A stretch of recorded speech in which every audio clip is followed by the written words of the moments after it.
Kisah pemuda di Mesuji yang diantarkan orang tua ke kantor polisi karena curi batang pohon sawit. Seorang pemuda di Desa Embacang, Kecamatan Mesuji Raya, Kabupaten Ogan Komering Ilir, Oki, hanya bisa pasrah saat diantarkan orang tuanya ke kantor polisi setempat. Pemuda tersebut diketahui bernama Sadriansyah alias Rian, terbukti mencuri batang pohon kelapa sawit milik Koperasi Unit Desa, KUD, Jadi Mandiri di desanya sendiri.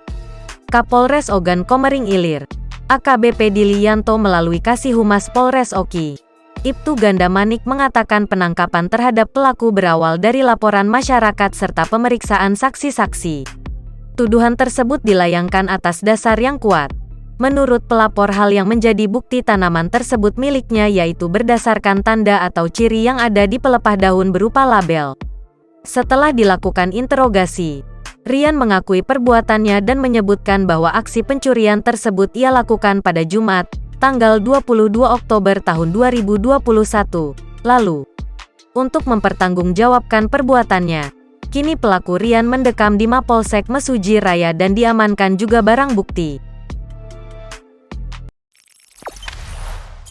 Jangan lupa subscribe, share, komen, dan like ya!